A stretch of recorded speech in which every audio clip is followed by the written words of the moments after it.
a gente indica, o que a gente utiliza para que seja feita essa avaliação, né, para que seja traçado um diagnóstico nutricional durante a fase da infância. Aí, para começo de conversa, é importante que a gente já entenda que quando a gente fala do grupo da infância, nós estamos falando de fases. Ih, eu esqueci de botar para gravar, meu Deus. Alguém botou para mim, será? Vou ter que voltar lá, peraí, gente. Aqui tá Alguém parecendo botou. que tá gravando. Tá gravando. Eu nunca lembro. Tá, também voltar. Vamos lá. Que a gente tem que ter em mente, né, tem que lembrar, é que a gente vai estar lidando com um grupo muito grande no que diz respeito a fases, né, de alteração, tanto fisiológica, como biológica, como psicossomática, ou seja, porque essa fase da infância, né, da criança, ela compreende desde, né, da fase intrauterina, mas que a gente faz essa análise baseado na gestante, né, no processo de gestação dela, mas na verdade a gente entende por infância esse bebê, né, que já está lá dentro desse útero, até os 12 a 14 anos, né, que seria a entrada desse indivíduo na fase da adolescência. Então, só de olhar, né, essa linha cronológica, a gente já consegue entender que a gente vai lidar com diferentes tipos, né, diferentes fases, alguém pedindo para entrar, fases fisiológicas dentro de um único grupo, né? Ai, Jesus, eu tenho que voltar tudo para a pessoa entrar? Calma. Ué, a Júlia já não estava aqui, gente?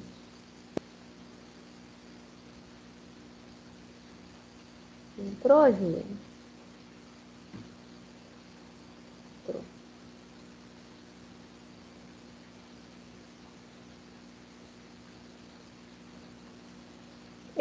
Então, eu vou ter muitas variações dentro de um único grupo, tá? Então, é importantíssimo que eu, enquanto avaliador, né, nós, no caso, enquanto nutricionistas que estaremos sendo o avaliador dessas crianças, entendamos que a gente está lidando com fases distintas dentro de um mesmo grupo e, por isso, dentro de todos os parâmetros que nos são apresentados, a gente precisa avaliar qual que efetivamente vai ser correspondente àquela fase da infância que a gente está tratando, tá? Então, a gente vai ter vários instrumentos e vários instrumentos que podem ser aplicados, porém, a gente tem muita dificuldade na hora de escolher qual é o critério, né, que a gente vai utilizar, qual é o parâmetro principal que a gente vai utilizar. E interpretar também esses resultados também é algo, também é um obstáculo para a gente quando a gente está falando de avaliação nutricional da infância, exatamente por a gente estar lidando com indivíduos que são muito diferentes no que diz respeito, né,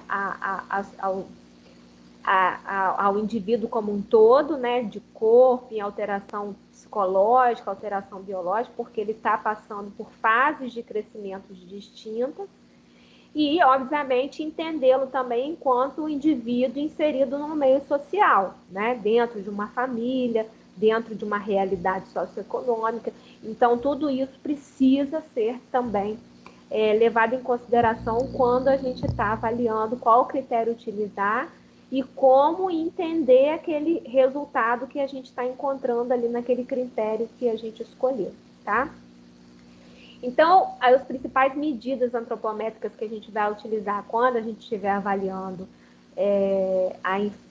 a infância, né, essa fase da criança, vão ser peso, estatura, o perímetro braquial vai ser importante, principalmente quando a gente não tiver como ter as informações de peso e estatura, ele acaba sendo um indicativo rápido de desnutrição, quando eu estou falando de populações onde eu não tenho muitos equipamentos para mensurar medida, tá?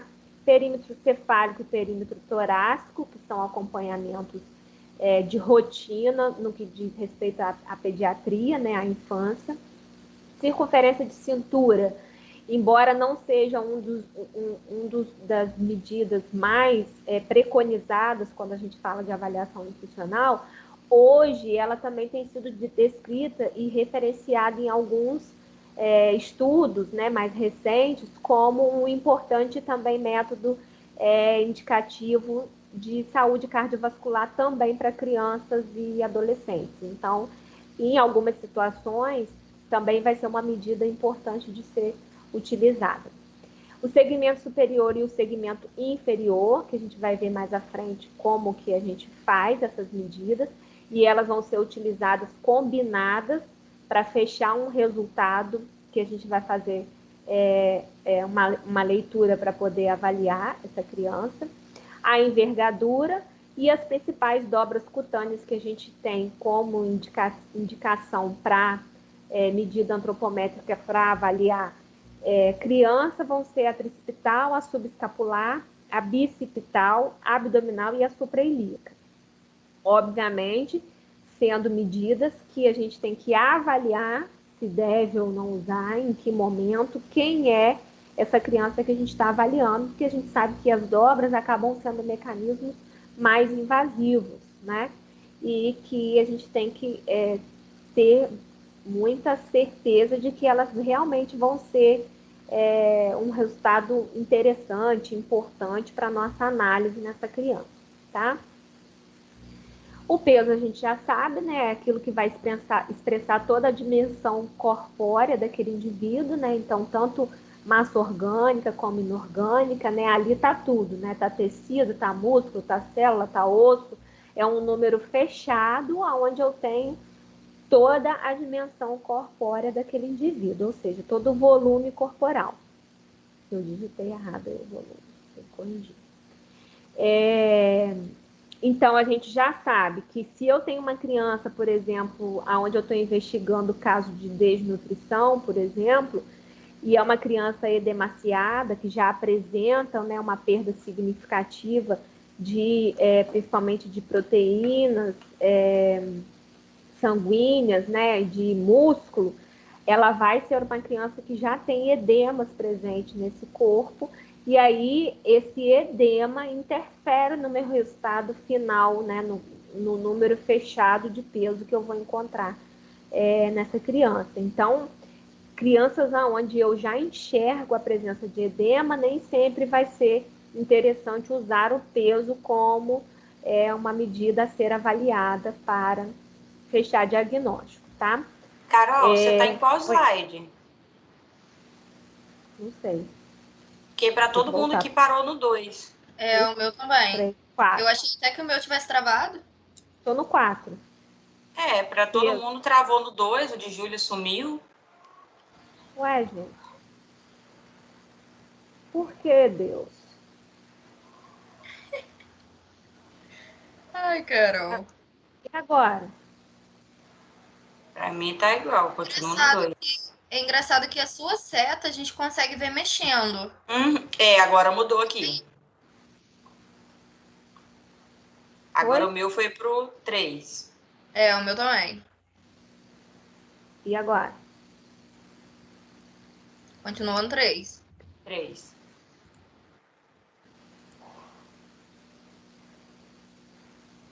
Mas é esse mesmo que ela tá falando, das medidas, né? Não, ela já tá no peso. Então já tava no 4. Não apareceu o 4? Não. Não direitinho. Quando eu penso que tá tudo direitinho.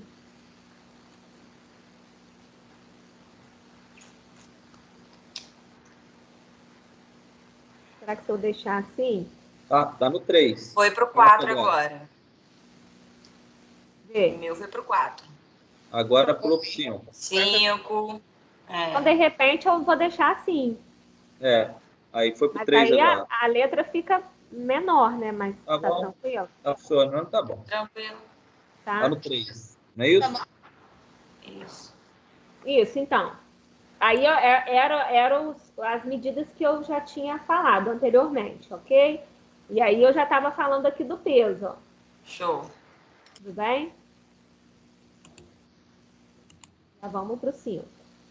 Estatura, né? Que seria uma outra medida que é indicada também na análise antropométrica quando a gente fala de avaliação nutricional infantil. A gente sabe que tem diferença de nomenclatura quando a gente fala de criança, exatamente por a gente ter fases distintas dentro do grupo das crianças, né? Então, a gente vai entender como comprimento aquela criança que é menor de 2 anos, e a gente vai sempre aferir esse comprimento com ela deitada, né? Com o infantômetro, a gente vai fazer essa aferição com ela esticadinha, deitada. E a gente vai começar a usar o termo altura quando essa criança já estiver acima de 2 anos e que eu consigo fazer essa mensuração com ela em pé. Obviamente, não significa que uma criança de 2 anos eu consiga deixar ela em pé direitinho na fita métrica que está parada lá na parede. Então, se eu tenho uma criança de 2 anos que eu não consiga avaliar ela em pé, eu posso fazer a análise dela deitada, tá? E a gente vai ver o que vai encaixar melhor com cada criança que a gente estiver lidando, tá?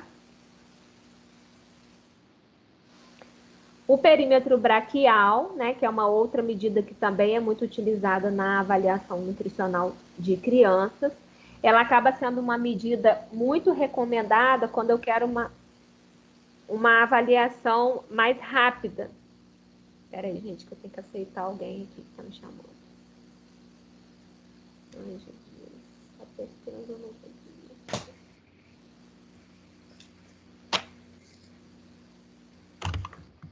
Será que já entrou? Quem era?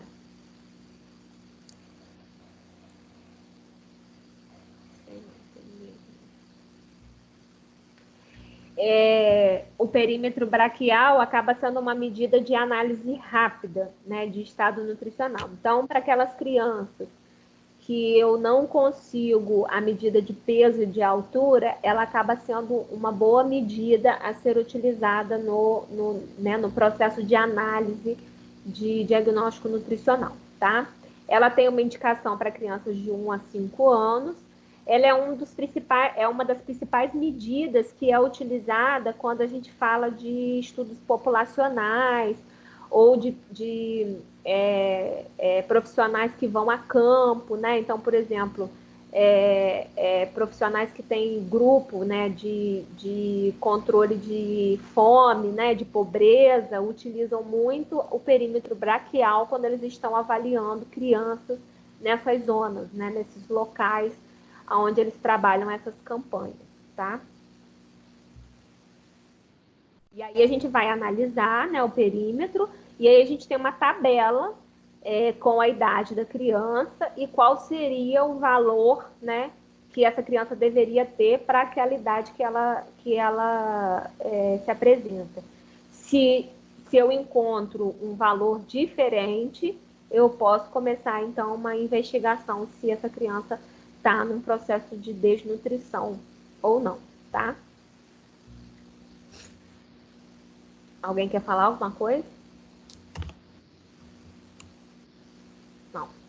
O perímetro cefálico e o perímetro torácico, são medidas que normalmente o acompanhamento pediátrico já faz, né, das crianças, mas quando a gente fala de análise nutricional, de diagnóstico nutricional, a gente vai utilizar essas duas medidas juntas, né, para a gente fazer, para a gente utilizá-la dentro da antropometria de análise, né, de avaliação dessas crianças, tá? Então, normalmente a gente vai associar os dois valores que a gente vai encontrar através desse indicador, que é de perímetro torácico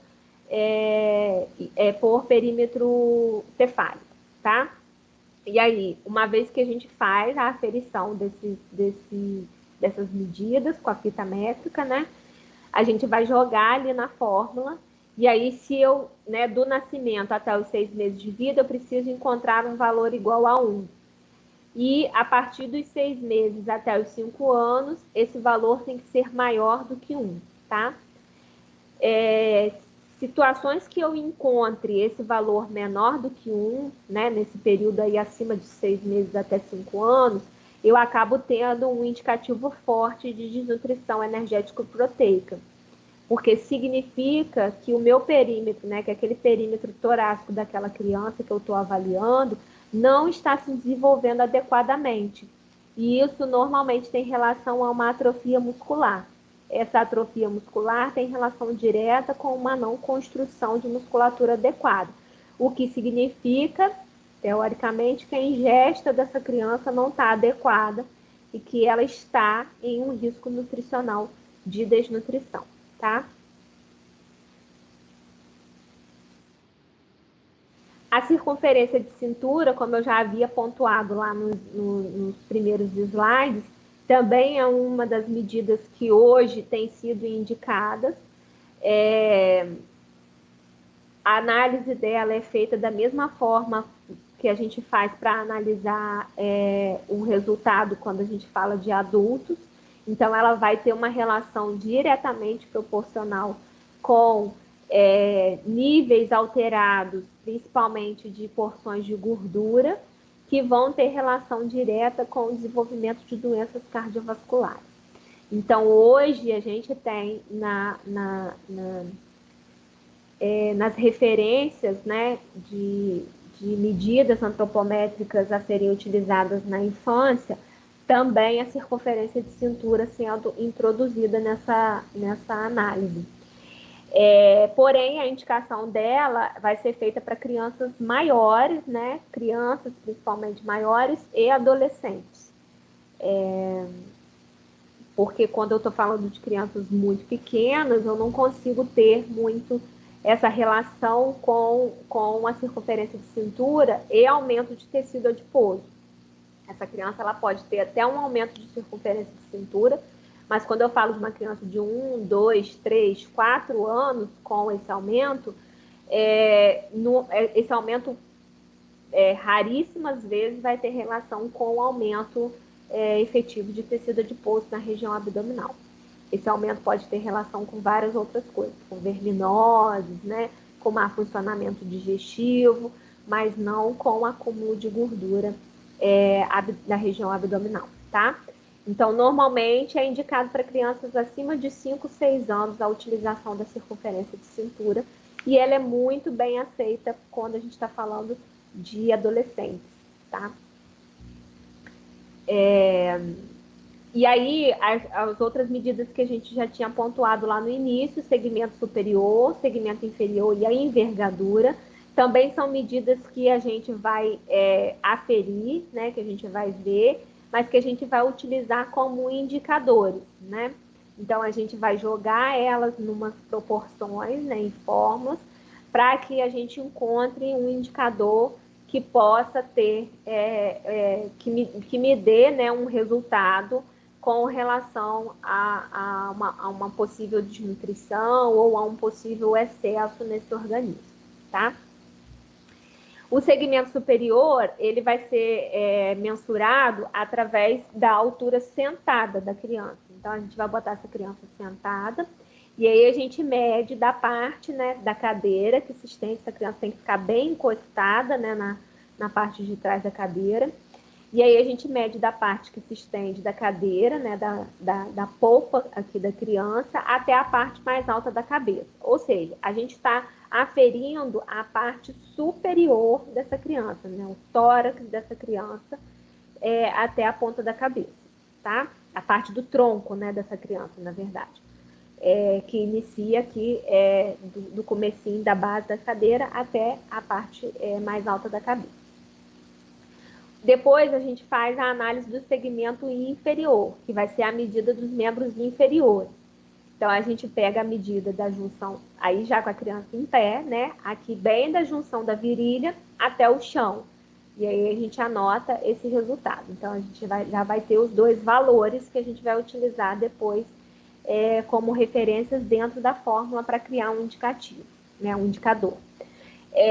E a envergadura que a gente já tinha feito lá em sala de aula, como que ela é feita. A envergadura é aquela medida que a gente faz quando a gente quer, quando a gente não consegue fazer a altura real do adulto, né? E aí a gente faz uma estimativa através dessa envergadura.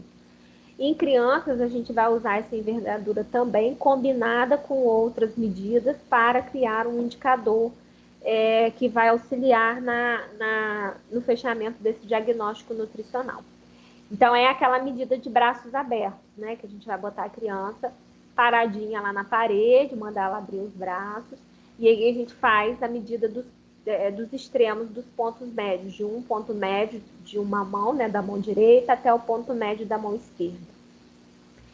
E depois a gente usa esse valor combinado, né, nas relações, né, de fórmulas que a gente está passando aí já a seguir, para criar um indicador que a gente vai utilizar para a leitura, né, de um diagnóstico, tá?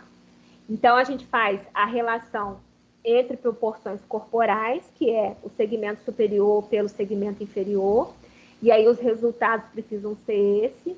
1,7 se eu estou falando de uma criança recém-nata, né, recém-nascida, logo ao nascimento, no máximo um dia após nascimento. 1,3 a partir dos 3 anos e 1,0 após os 7 anos. E a outra relação que a gente vai fazer da proporção corporal é da envergadura com a estatura. Então, com o que a gente viu de altura, né, dessa criança, ou de comprimento dessa criança, e com o que a gente está vendo, o que a gente viu de resultado da envergadura, né? Então, ela tem que dar 3 centímetros até 7 anos, 3 centímetros de diferença entre uma e outra até 7 anos, e não pode dar diferença nenhuma, 0 centímetros dos 8 até os 12 anos. Tem que ser exatamente a mesma. O valor da envergadura tem que ser exatamente igual ao valor de estatura que eu aferi dessa criança, tá?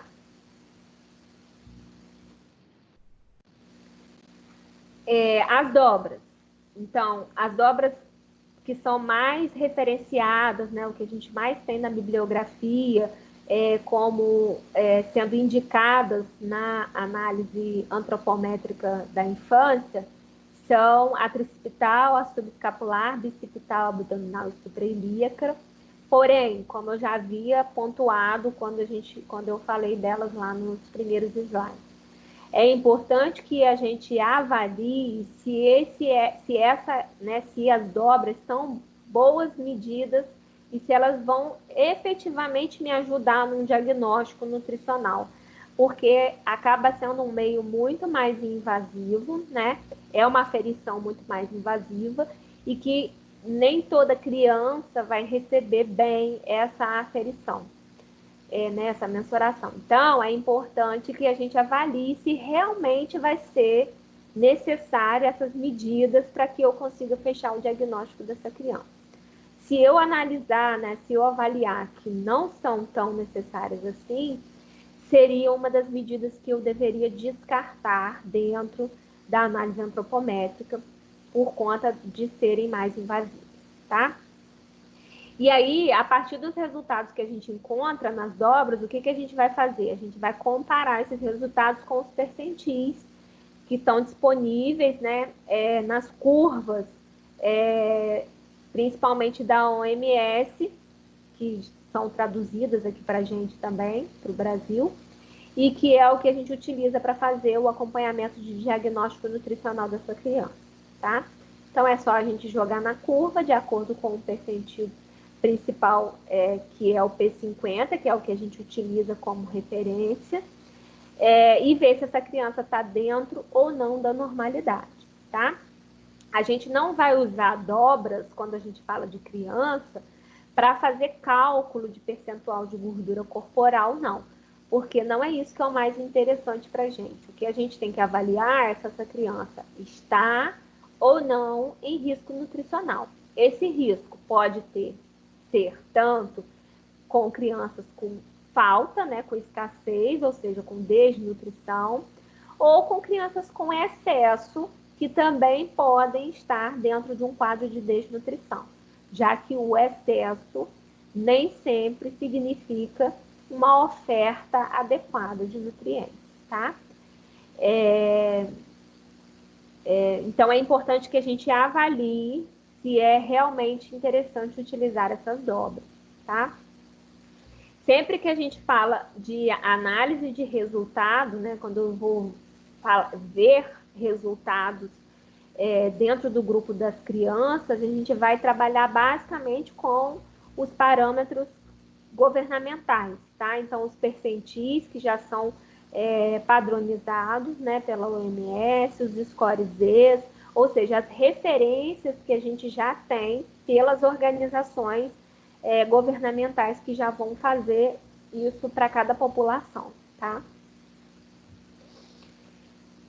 E aí, quais vão ser, então, as principais vantagens quando a gente fala de utilização de dobra cutânea? Porque a gente sabe que é uma técnica que vai me dar uma realidade melhor de qual é a composição corporal dessa criança, e não só o volume, como é o caso do peso, né? Não é um número fechado, como o peso, onde eu não consigo entender como é que está os compartimentos corporais, né, desse indivíduo. Então, é uma técnica que eu consigo entender melhor como é que está essa composição.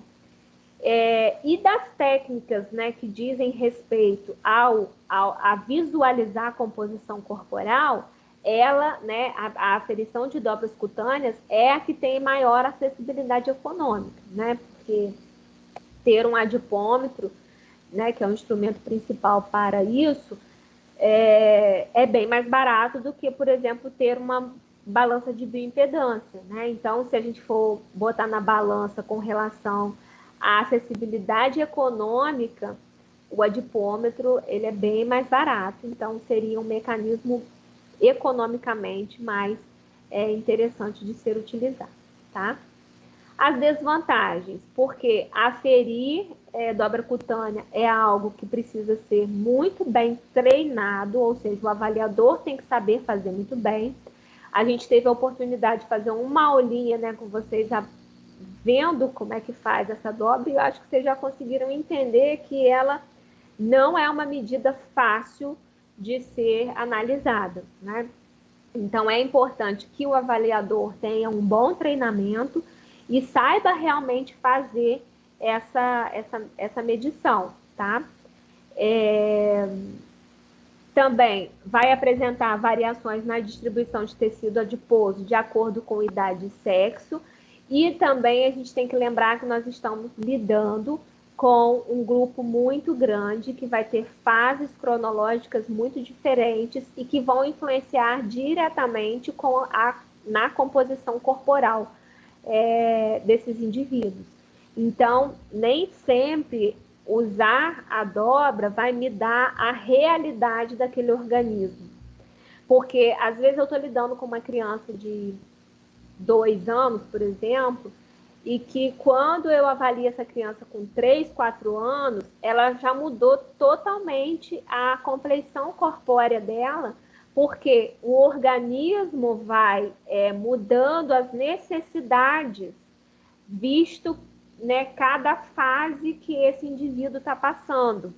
Então, dependendo de qual é a fase de crescimento que esse indivíduo está passando, o organismo vai ter necessidades distintas, diferentes. E essas necessidades distintas, né, principalmente no que diz respeito à oferta nutritiva, vão ter relação direta com a composição corporal desses indivíduos. Então, a gente vai ter muita fluência nessa composição corporal dentro de um único grupo, exatamente por a gente estar passando por fases de crescimento muito diferentes dentro de um grupo só, tá?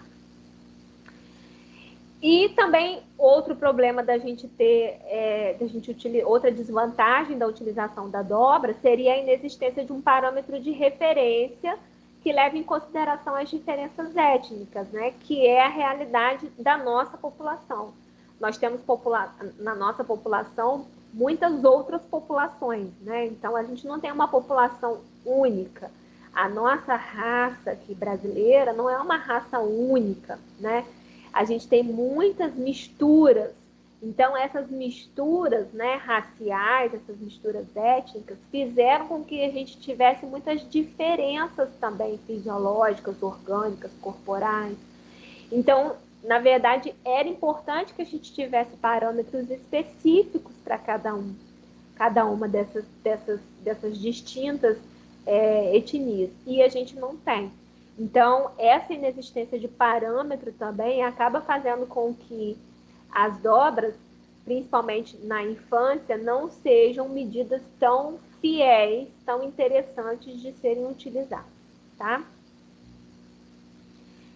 Então, como eu já havia comentado, a gente vai fazer as medidas, né, que a gente tem as principais medidas que são indicadas para essa análise, né, para essa antropometria da avaliação nutricional infantil, e a leitura desses resultados vai ser feita sempre através daqueles referenciais, né, que a gente tem governamentais, tá? Então, a gente vai utilizar esses números que a gente tem dentro dos gráficos já apresentados pelos governos, né, pelo governo, para avaliar se essa criança está dentro ou não da normalidade, tá? Então, só para a gente entender um pouquinho, o que é o percentil, né? O que ele é entendido, esse percentil, que é aquela curva, né, que a gente faz lá naquele gráfico, jogando o que a gente encontrou de resultado das medidas dessa criança. O percentil, então, ele é entendido como a distribuição dos indivíduos de uma determinada amostra populacional em relação às medidas antropométricas. Ou seja, é a frequência com que ocorre, né, determinada medida. Então, é a frequência naquela amostra populacional que ocorre tal peso, né, X, ou tal altura. Então, por exemplo, eu botei aí embaixo para vocês, o P10, né, que está lá na curva, ele significa que 10% das crianças, né, daquela faixa etária lá, da população, se apresentaram dentro daquele percentil. Então, por que o P50 acaba sendo o nosso parâmetro principal, né, aquele que a gente utiliza como referência de normalidade? Porque ele é entendido como 50% da população, né, dentro daquele grupo, né, daquela amostra que eu estou utilizando, aqui a gente está falando de criança. Então, o P50 é entendido como 50% das crianças daquela faixa etária tendo aquele peso ou aquela altura, certo? Então, a gente utiliza como se fosse a média, né, a mediana da população. Por isso, o P50 ele vai ser sempre entendido como o ideal, como a referência principal a ser utilizada, tá? O referencial ou padrão, que a gente pode ter também, com outros tipos de gráficos e outros tipos de curva, a diferença é que ele vai mostrar parâmetros antropométricos de uma população que são considerados referência adequada da condição nutricional. Ou seja, eles vão entender como ideal aquela referência, aquele padrão, porque eles viram que aquele grupo populacional ali apresentava um padrão que pode ser entendido como padrão ouro, ou seja, como um padrão excelente de condição nutricional. Então, qual é a diferença entre um e outro? O P50 ele vai pegar a amostra total e aonde se apresenta 50% da população, ele entende que aquilo seria o ideal. No referencial ao padrão, não. Eles vão ver qual grupo que eles entendem que estão apresentando o padrão correto, né? Vão pegar um grupo de crianças que tem um peso X e que aquelas crianças, eles viram que são crianças que têm uma boa alimentação, que têm um padrão de atividade física adequado, um padrão educacional adequado, ou seja, eles apresentaram aquele peso porque o meio em que eles vivem deram condições para eles terem aquele peso. Então, aquele peso é entendido como padrão ouro. E aí ele vira, então, o referencial, vira o padrão daquele grupo, certo? Os referenciais, né, o padrão, acabam sendo utilizados mais para a gente fazer relação, né, fazer comparação entre países, tá? Entre padrão de qualidade de vida, né, de qualidade nutricional de um país e outro, tá? E aí, quando se cria um referencial, né, quando se cria um padrão, ele acaba se tornando a condição ideal, né? Ou seja, é entendido que uma criança deve ter o crescimento daquela forma ali que foi apresentado naquele referencial, certo?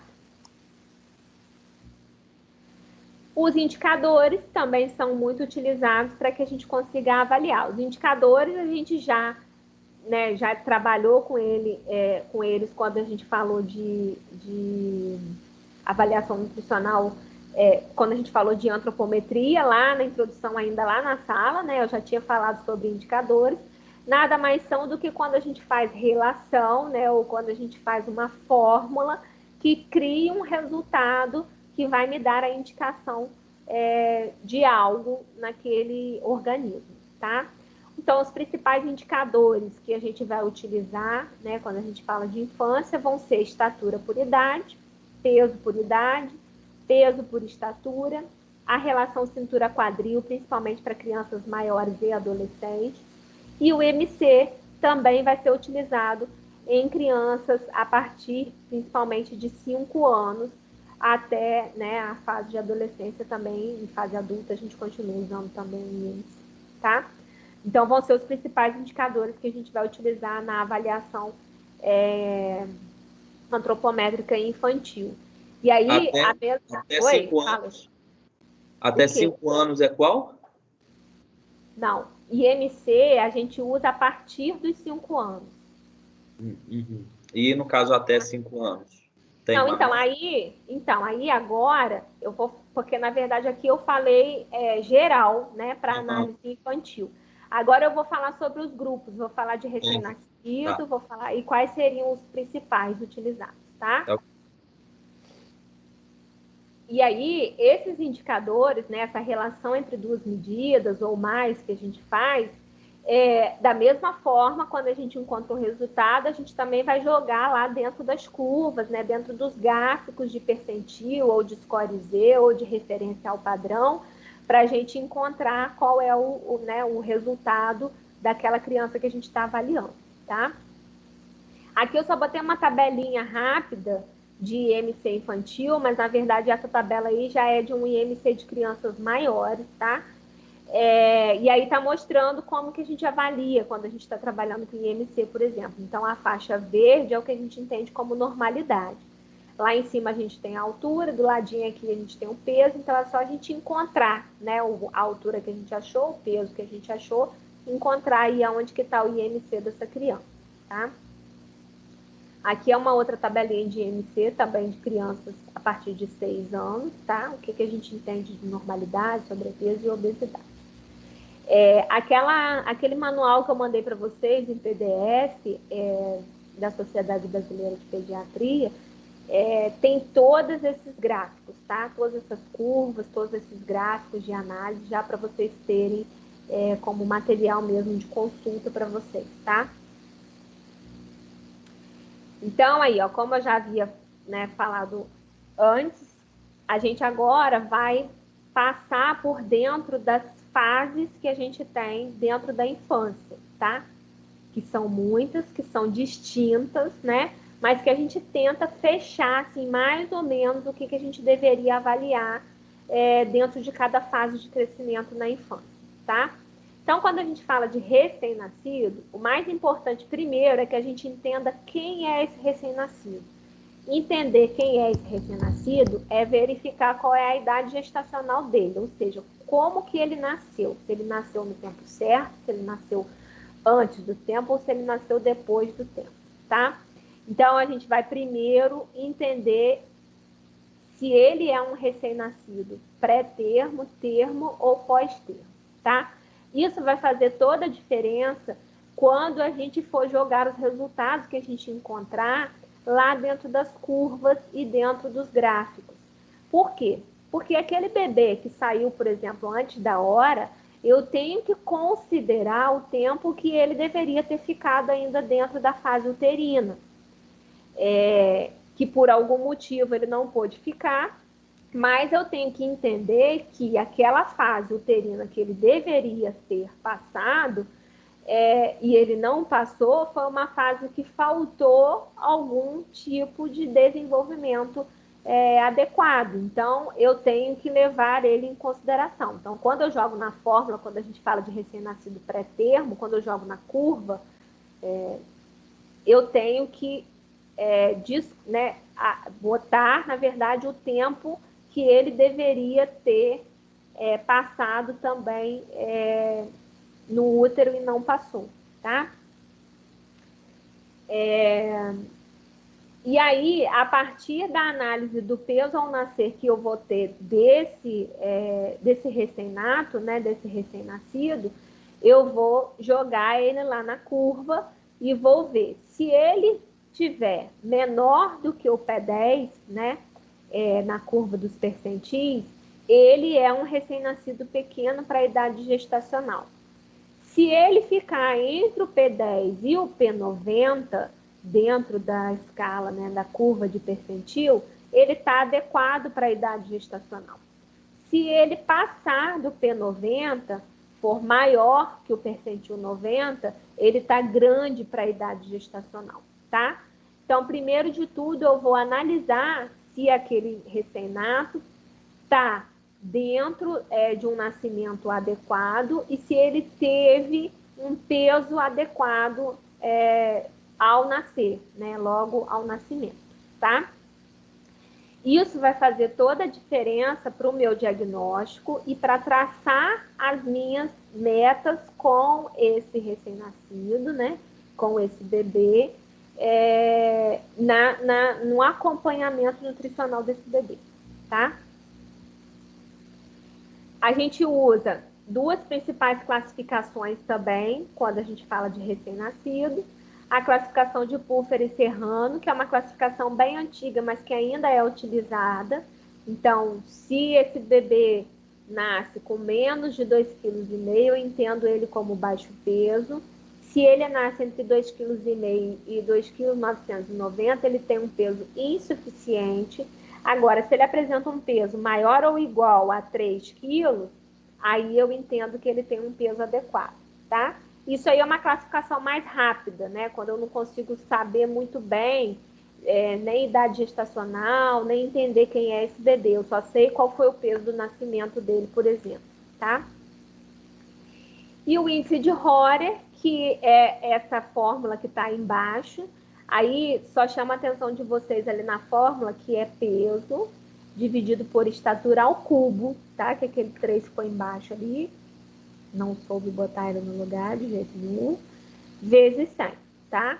E aí esse índice considera que todo resultado, né, que a gente bote ali, que for menor que 2, eu entendo que esse recém-nascido é um recém-nascido desnutrido, tá?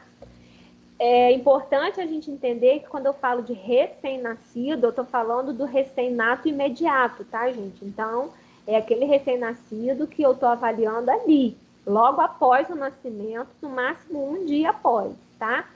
Quando eu recebo esse bebê já maior, eu posso até fazer essa análise, né, anterior de quando ele foi recém-nascido, para eu ter, assim, mais ou menos, entender mais ou menos o histórico nutricional dessa criança, né, de como ele começou, vamos dizer assim, o processo de crescimento na fase extrauterina.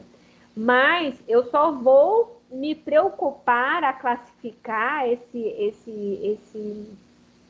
recém-nascido, né, fazer essas classificações que eu estou pontuando aqui agora, se eu tiver recebido esse recém-nascido pouco depois do nascimento, tá?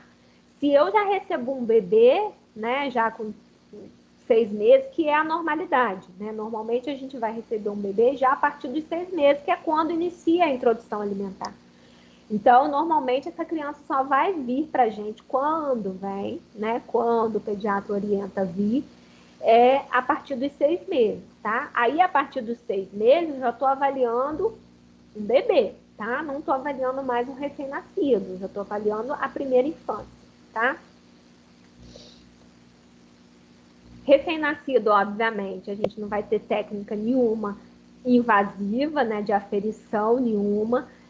nem de perímetro cefálico, nem perímetro torácico, isso aí vai ser feito pelo pediatra, mas a gente não vai fazer nenhum método invasivo desse recém-nato, porque não é da nossa alçada e não vai ser importante para eu entender como que esse indivíduozinho está logo ao nascimento, tá? O importante para mim é só entender se ele nasceu no peso adequado ou não, se ele pode estar num processo de desnutrição ou não, advindo da fase intrauterina, tá?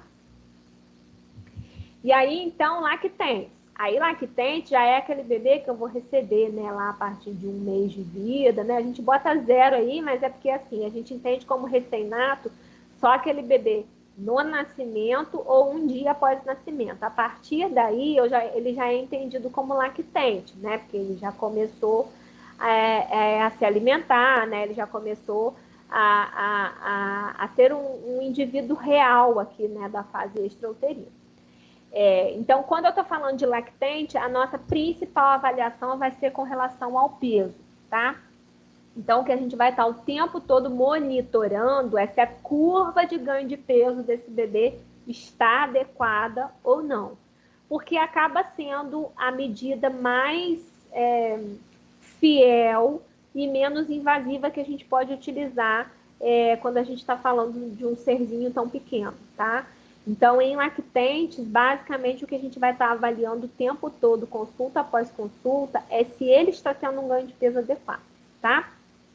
Então, de 0 a 6 meses, a gente entende que esse ganho de peso tem que ser maior de 20 gramas por dia ou maior que 600 gramas por mês, tá?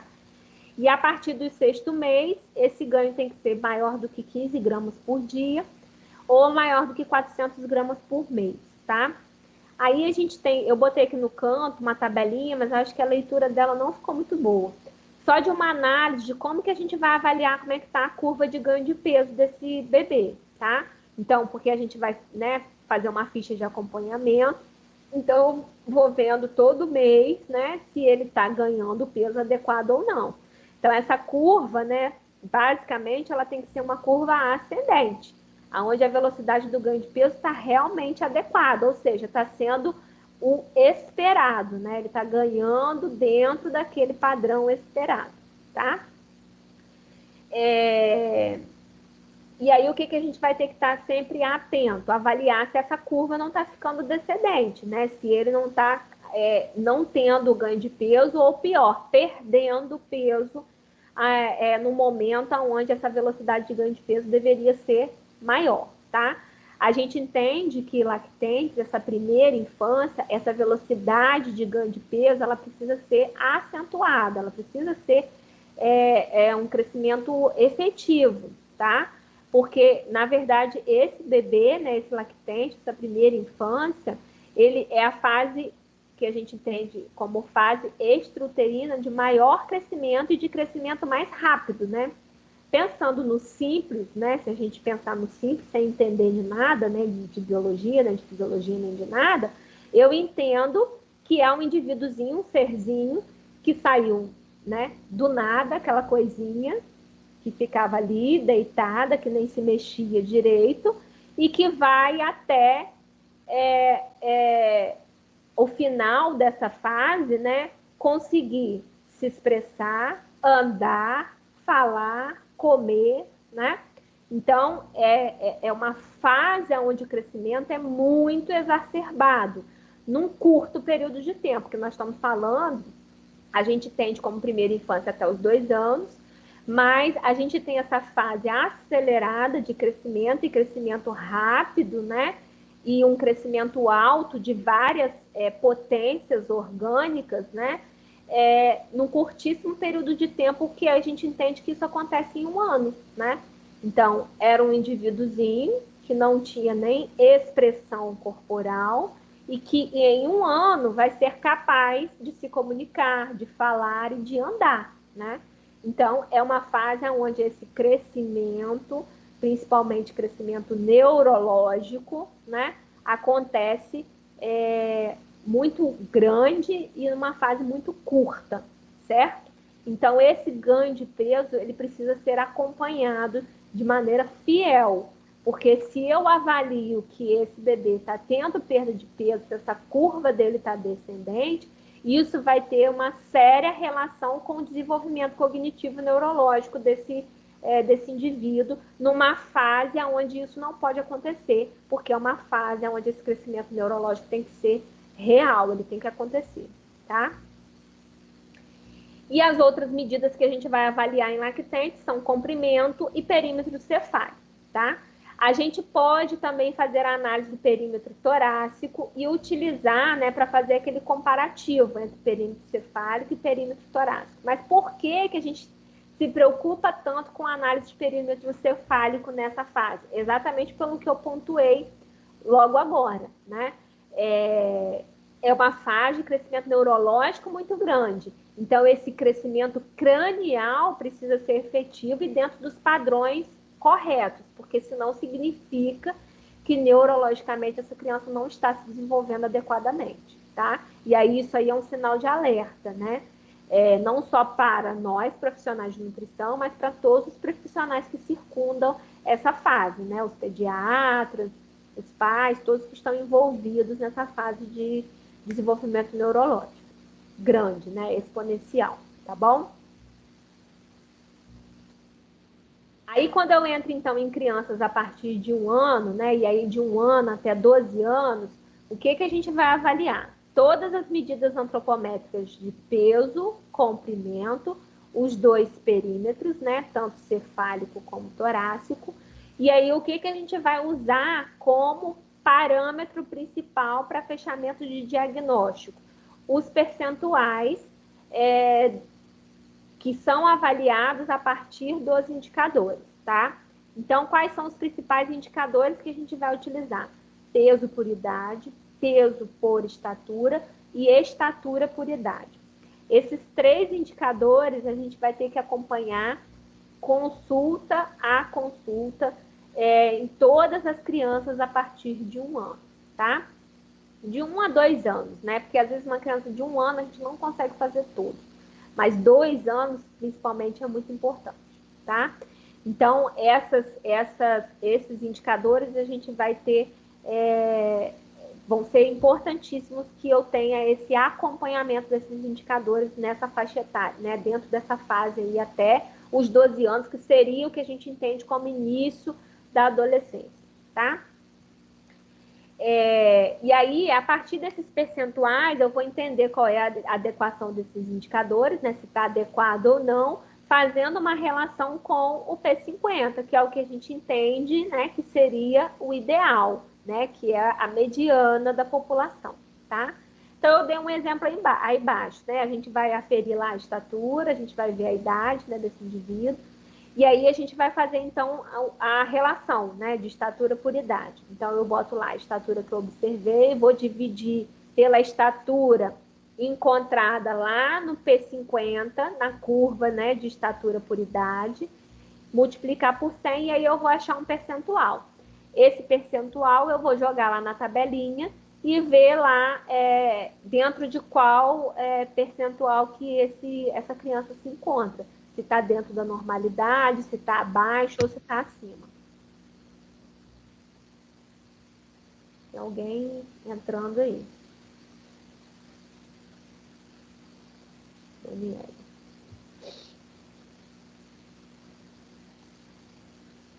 Gente, tudo bem até aqui? Sim.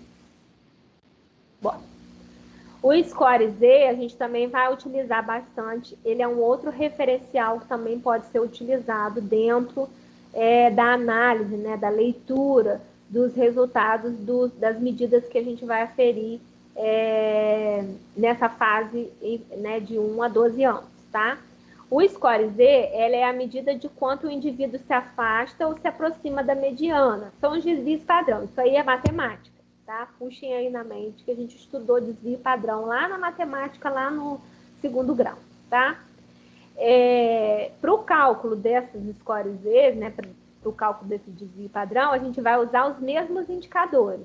Então, peso por estatura, peso por idade, estatura por idade, tá? Antes a gente não conseguia, era muito difícil fazer o cálculo de score Z, porque só era feito através de um programa, porque é cálculo matemático, né? Então é difícil de fazer. Mas hoje a gente já tem disponível os gráficos das curvas, né? A OMS já disponibilizou para a gente os valores de score Z, ou seja, os valores padrões, né? Para cada faixa etária, né? Para cada peso, para cada idade, para cada indicador desses aí, para a fase da infância, tá? E aí, o que, que a gente entende lá na leitura, né? Que quando o resultado do score lá que a gente tem para aquela criança tá menor do que 2, né? Que é o desvio padrão, essa criança está em deficiência, ou seja, pode já estar entrando também num processo de desnutrição. Se tiver maior do que 2, ela está em excesso. Também existe a possibilidade de estar entrando em processo de desnutrição, também por excesso ineficaz, né? Ou seja, consumo de calorias que não manifestem, que não refletem uma boa nutrição. E a gente vai entender que essa criança está normal se ela estiver dentro entre -2 e +2 lá no score, tá, gente? Como que é feito isso? Eu vou fazer lá o peso por estatura da criança, o número que eu encontrar eu jogo na tabelinha de score, tá? E vejo dentro de qual que ele tá. Se ele tá abaixo do -2, acima do +2 ou no meio, que é onde eu quero que essa criança esteja, né? A mediana, que seria ali o ponto zero, tá? Carol, Oi. Sim. essas tabelas estão nesse outro material que você enviou? Esse manual aí tem todas essas tabelas, tá? Show. Ok? E isso também, Gabi, na internet a gente acha com muita facilidade, tá? Porque Então tá bom. na própria caderneta, né, das crianças, essas tabelas já tem lá no final, tá? A de score, a de score Z não são em todas, mas a de percentil tem em todas. Mas a de score Z, qualquer, né, jogando ali no Google mesmo, elas aparecem, tá? Mas nesse manual que eu mandei para vocês, os anexos finais são só essas tabelas e esses gráficos, tá? Show, obrigada. Eu não botei todos eles aqui na aula porque ia ficar muito cansativo, tá? Eu ficar mostrando para vocês cada um, porque assim, não tem erro. É só você pegar o resultado que você encontrou ali e jogar ali naquele gráfico, tá? Uhum. E o IMC é um indicador também que a gente vai utilizar bastante e a gente vai fazer o comparativo lá também na tabela, né, no gráfico do IMC por idade, tá? A gente vai utilizar também bastante para crianças de 1 até 12 anos, certo? Aí aqui do IMC eu até botei aqui para vocês terem uma ideia. Quem é mãe, tem cartão de vacina, sabe que lá no final tem isso, tá? Então, ó, a gente vai encontrar lá a tabelinha já, IMC por idade, tá? Para meninos. Então, a gente vai jogar as informações que a gente tem, né? Qual foi o IMC que eu encontrei dessa criança e qual idade que essa criança tem. Essa aqui é de 5 até os 19 anos, mas tem para todas as fases, tá? Para todas as faixas etárias. Porque, na verdade, como eu falei, como a infância é uma fase muito longa, que perpassa por muitas fases de crescimento, esses gráficos não poderiam ser um só para a fase inteira. Então, eles dividem em pequenas fases, né, de crescimento dentro da infância toda, tá? Então, aqui é só você jogar a informação que você tem, né? Então, por exemplo, a criança tem, sei lá, 9 anos e eu encontrei um IMC de 20, vamos supor, né? Um IMC de 20. Então, ele está aqui entre P85 e P99. Eu sei que isso não é o desejável, porque o meu desejável é o P50, né? Então, ele tem que estar dentro dessa zona aqui. Então, eu entendo que ele está acima, né? O IMC dele está acima, ou seja, ele está com excesso. Então, eu preciso investigar se essa criança não está em risco nutricional, seja por excesso ou seja por falta, né? Por escassez, tá? Brenda tá perguntando aqui no chat se... Ai, meu chat não fica aberto, não sei por quê. Se o adulto é após os 19 anos. Ela está preocupada se ela já é adulta ou se ela ainda está dentro da adolescência? Então, olha só, fase de adolescência. A gente entende que começa a partir dos 12 anos, tá? Por que eu falo assim, a gente entende? Porque a gente não tem um consenso científico fechado, porque, na verdade, são fases de crescimento. Então, são fases cronológicas fisiológicas, que não dá para a gente taxar um número. Ah, começa com 12 anos, né? Não sei. Porque, na verdade, a adolescência é a fase da maturação. Então, ela só vai começar quando esse organismo começa a maturação, tá? Então, por exemplo, simplificando, meninas, quando a gente fica menstruada, né? Então, quando a gente fica menstruada, significa que eu estou iniciando a minha fase maturatória. Tem meninas que ficam menstruadas, às vezes, com 9, 10 anos, tá? Então, na verdade, ela já entrou dentro de uma fase de adolescência com 9, 10 anos, onde eu entendia que ela ainda era criança, tá? E onde que começaria a fase adulta? Quando termina a fase de adolescência, né? E quando que termina a fase de adolescência? Quando eu cessei meu processo de maturação. O que é consenso hoje, né, dentro da sociedade científica? Que a adolescência mais ou menos masculina vai terminar por volta de 17, 18 anos, né, que seria quando esse menino para de crescer, né, para de ter o estirão, ou seja, para o processo de maturação. E a menina seria em torno de 16, 17 anos. Ok? Já falei pra ela parar de show, que beber cachaça do jeito que ela bebe, ela já tá mais do que velha, não tem nada de adolescente. Brenda, ok? Respondi. Mas, assim, a gente, né, que atende, né, a gente, pediatra, né, profissional de saúde que atende todas essas fases, a gente vai entender assim, adulto começa com 18 anos, tá? Porque é muito difícil eu mensurar em que momento que aquele indivíduo parou né, a maturação. É muito difícil. Assim como é difícil eu saber em que momento que ele iniciou a maturação. Meninas é mais fácil, mas meninos a gente tem que avaliar principalmente por características físicas, né? E aí isso é invasivo, então é difícil. Né? Eu teria que avaliar como é que está pelo pubiano, como é que foi crescimento peniano, e isso aí a gente não faz, né? Então, eu não lembro quando foi que eu menstruei, gente. Infelizmente, para mim, isso daí não vai ser fácil. Então, entendeu? Não toma cuidado para ficar com esse recordatório todo. Então por isso que é difícil. Aí a gente entende que seria assim, infância vai até 12 anos, tá? E a fase adulta começa com 18 anos. A gente fecha nisso aí, tá? E aí, então, fechando, né, a parte de... Fechando não, que ainda tem análise laboratorial. Uma das fases que faz parte, então, da avaliação nutricional, né, a gente fechou a parte de antropometria, né, que são os dados mensuráveis que a gente coleta para poder obter informações de como está a composição, principalmente corporal, né, daquele indivíduo.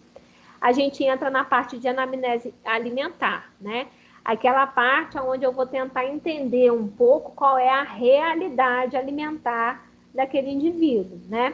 E aí, quando eu estou falando de criança, eu preciso entender qual é a realidade alimentar familiar, né? Porque criança ainda não se manda, né? Vamos dizer assim, teoricamente, ela não tem como comprar, ela não tem como roteirizar a sua alimentação. E isso vai ser feito pelo planejamento familiar, né? Então, entender qual é a rotina familiar, né? A rotina alimentar, a rotina social, a rotina econômica dessa família, vai ser importantíssimo para que eu entenda qual é a ingesta alimentar dessa criança, tá? Ela vai ser fundamental, é fundamental analisar a ingestão alimentar da criança, porque é a partir dali que eu vou entender os resultados que eu encontrei na antropometria, né? A partir dali que eu vou entender se essa criança está com falta de nutriente, se ela está com oferta exagerada, se ela está com oferta deficiente, né? Então, entender a ingestão alimentar da criança é fundamental. Agora, é algo muito difícil, tá? A anamnese alimentar infantil é uma das mais difíceis, porque, na verdade, normalmente quem vai ser o porta-voz da criança são os pais, né, ou o responsável. E, normalmente, os pais ou responsáveis tendem a omitir a real da alimentação da criança, né? Por muitos motivos, né? Mas isso acaba atrapalhando muito de qual, né, de como a gente poderia corrigir, porque assim, não adianta, na hora de traçar as metas, né, de fazer as trocas alimentares dessa criança, que eu tente introduzir algo que não vai ser tolerável de forma nenhuma para essa criança, né? Porque se ela tem um hábito alimentar completamente diferente daquilo, vai ser muito difícil fazer com que essa introdução aconteça, tá? Então, escolher qual é o inquérito que eu vou utilizar na fase da infância é muito importante.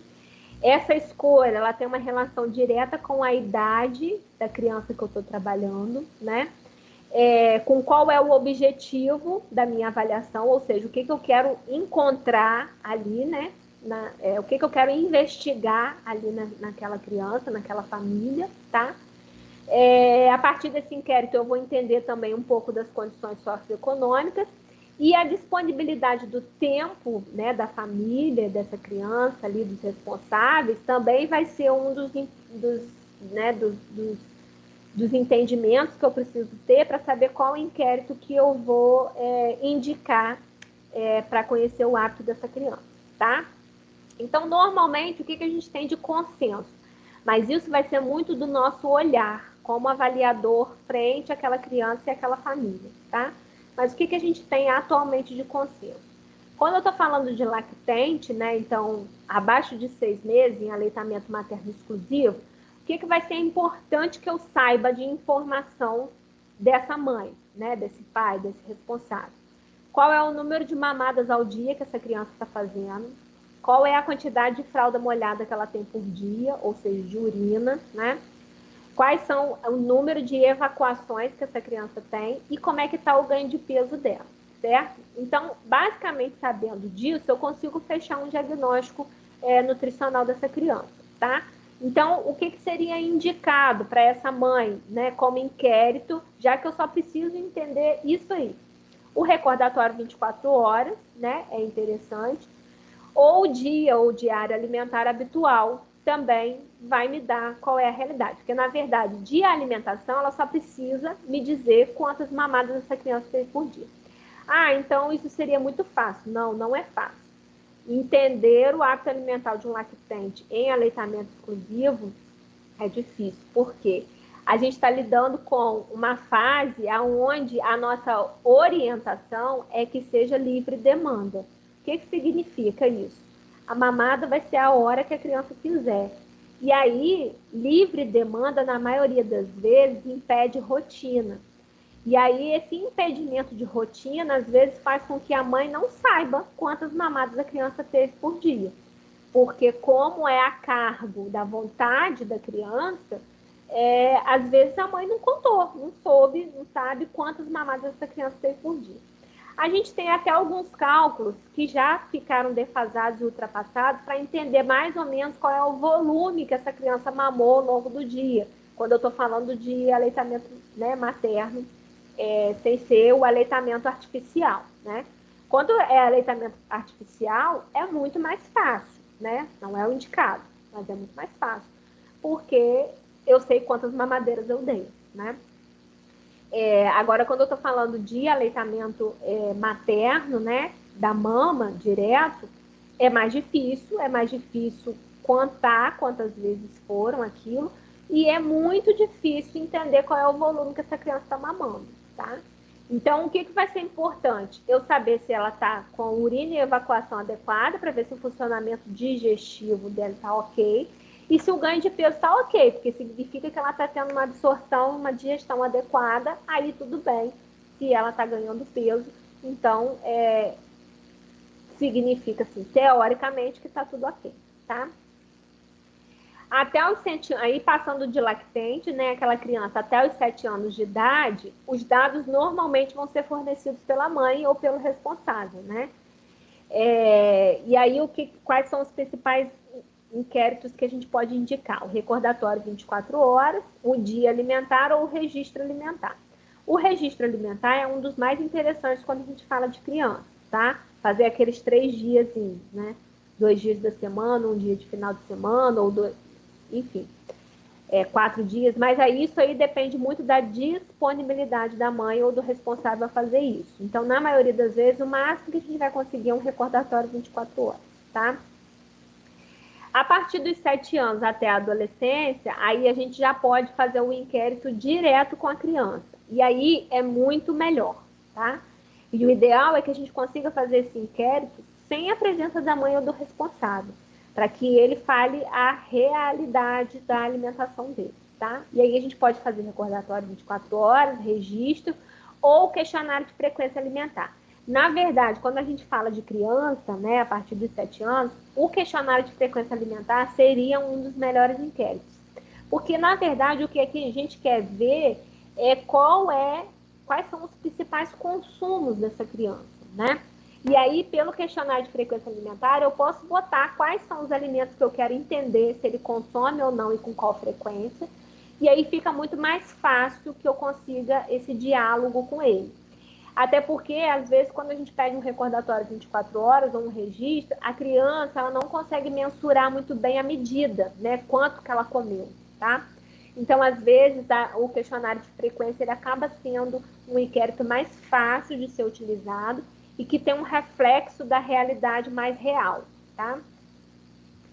Aqui eu só botei um exemplozinho do questionário de frequência, né? Mas vocês já têm esses questionários, eu já tinha passado para vocês, tá? Mas só para vocês entenderem, por exemplo, quando eu estou falando de criança, na maioria das vezes eu quero entender o que ela come, com que hábito, com qual frequência, né? A gente quer entender os erros, principalmente, né? Então seria interessante a gente botar já os alimentos que a gente quer entender e pedir para ela, né, marcar se ela come 1, 2 vezes na semana, quantas vezes, né? Fica mais fácil do que às vezes pedir para ela qual é, né, o que ela comeu no dia anterior, qual a quantidade, às vezes isso fica mais difícil, tá? E para fechar, a gente tem a investigação laboratorial, né, que é a parte de exames, né, os exames bioquímicos, que vão ser também muito importantes para traçar diagnóstico nutricional, porque a partir desses biomarcadores eu também consigo entender como é que está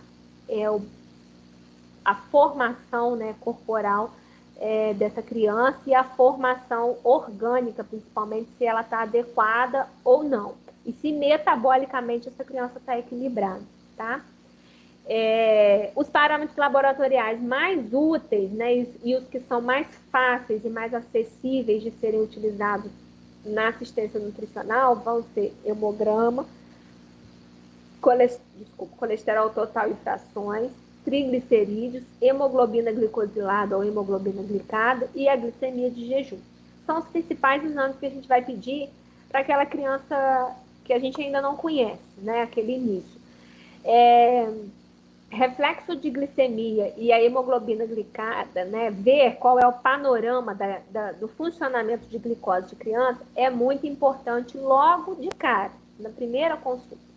Por quê? Porque a maioria das crianças normalmente tem desequilíbrio alimentar para um consumo aumentado de oferta de açúcar simples, né? Então, enxergar se essa criança já não está fazendo algum desequilíbrio metabólico na resposta de açúcar, né, do sangue, de glicose sanguínea, já vai ser muito interessante para fechar esse diagnóstico nutricional dessa criança, tá? Se eu já de cara encontro uma criança com desnutrição ou avaliei, né, por outros parâmetros que ela já está desnutrida, e aí é importante que eu conheça outros parâmetros, principalmente no que diz respeito à resposta proteica, tá? E aí a albumina seria um dos biomarcadores mais interessantes para entender se essa criança está tendo realmente esse catabolismo muscular e essa desnutrição energético-proteica ou só proteica, tá? Então, aqui, gente, é só umas tabelinhas, né, dos principais exames que normalmente a gente pode pedir para a criança, mas sabendo que quase nunca nós vamos pedir essa quantidade toda, né? Até porque essa criança ela sempre vai ter um acompanhamento pediátrico, então ela já vai ter exames de rotina, né, que já são pedidos pelo médico, e aí a gente pode avaliar já esses exames, tá? Mas aqui eu estou dando só alguns exemplos do que quais são as possibilidades que a gente pode pedir e que seriam interessantes para uma investigação de diagnóstico nutricional, tá? Aí eu estou dando quais são, né, as variáveis, os biomarcadores e quais são os valores de referência, tá? No final aí dos slides é só isso. Ok?